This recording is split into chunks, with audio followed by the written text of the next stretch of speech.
What up, boys, and welcome back to yet another video. So in today's video, we're talking about patch 11.15, which is currently on the PTR, and it has a lot of news coming to the patch. So we're going to go over that. Firstly, though, massive thank you for all of the support on the 0 to 10 million gold guide. The 0 to 10 million gold guide features all the best tactics and methods that I personally use in order to achieve hundreds of millions of gold. The best part is the fact that it's a digital guide, so whenever there's a new patch or even a brand new expansion to the game, I simply update the exact same gold guide and I send that version to your email completely for free for life. So if you don't have it already, you can grab it with the link down below in the description, and by using the discount code STUDENT, you get it for 50% off. If you already have the gold guide, like many other people, and big thank you, appreciate that. You should definitely also check out the VIP Discord, which once you join in, you will be able to watch all my YouTube videos before they are made public on YouTube. You also get exclusive gold tips, investments, multiple spreadsheets for gold making, and much, much more. But that will also be found down below in the description. So Blizzard made like an official post,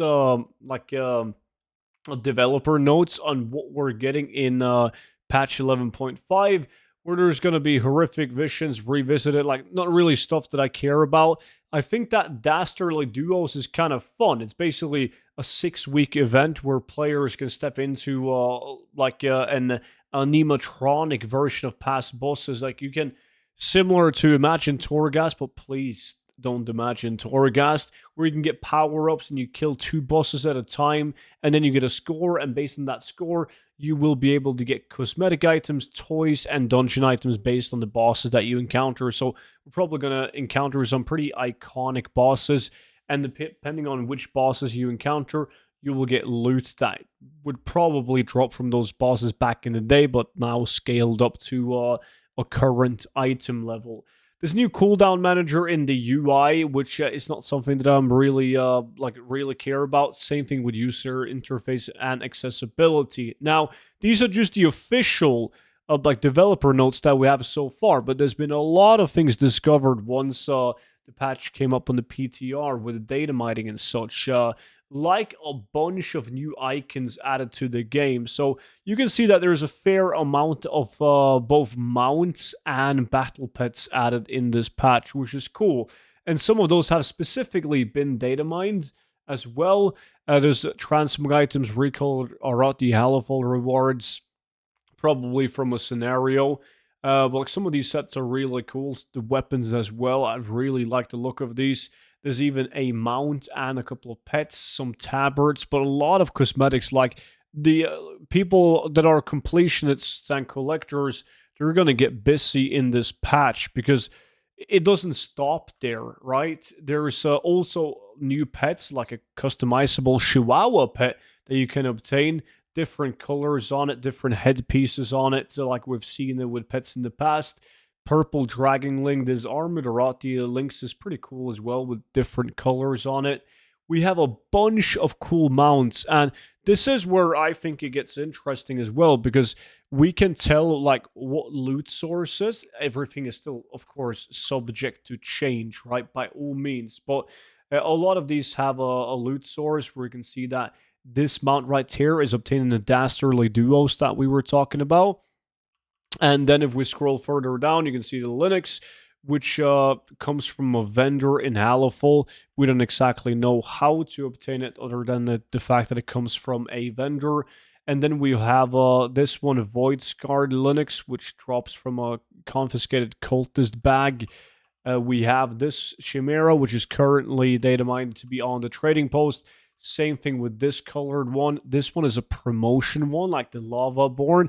If that's going to be like a Twitch TV promotion or something else, is well, we're not sure on that yet. Another one for the trading post. A lot of trading post items also gets moved around to like a different loot source later on. So it's going to be interesting to see where these mounts happens.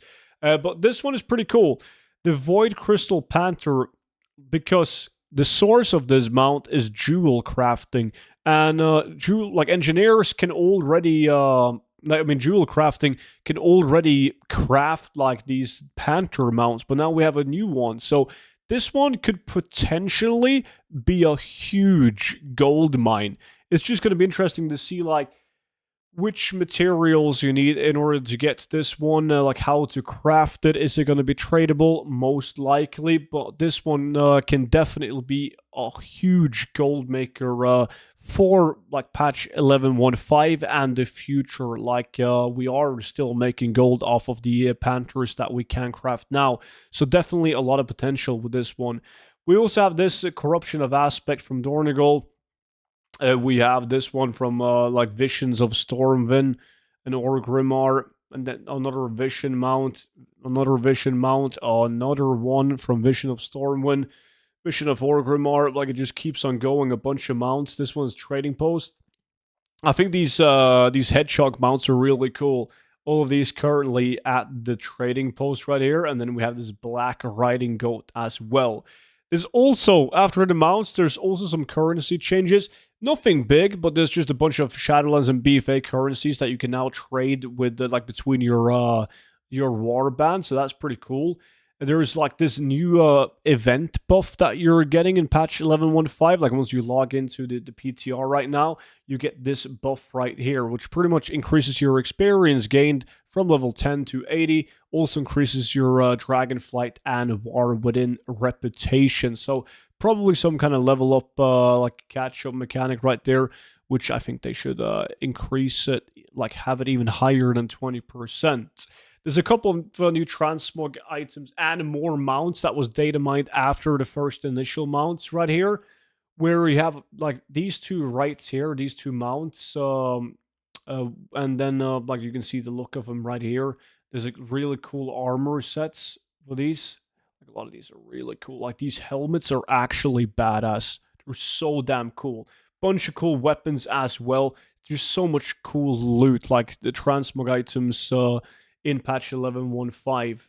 And that's pretty much what we know so far. Like as I'm recording this video, those are the current news of the current items that's been data mined and found on the PTR. But obviously, it's the first build. There's still a lot of things that's subject to change, a lot of things that can be added. So I'm super excited about it, and hopefully there's going to be more ways to acquire gold as well. Me being a gold maker, a gold farmer, I'm obviously always going to look at a patch and look at how can I make gold out of this, right? So that jewel crafting mount is looking interesting. I'm just hoping that there's more items as well, and hopefully Blister steps a little bit away from the bind to war band stuff and their BOP and just add more BOE items. But with that being said, that's pretty much it for today's video. So don't forget to check out the 0 to 10 million gold guide alongside with the VIP Discord.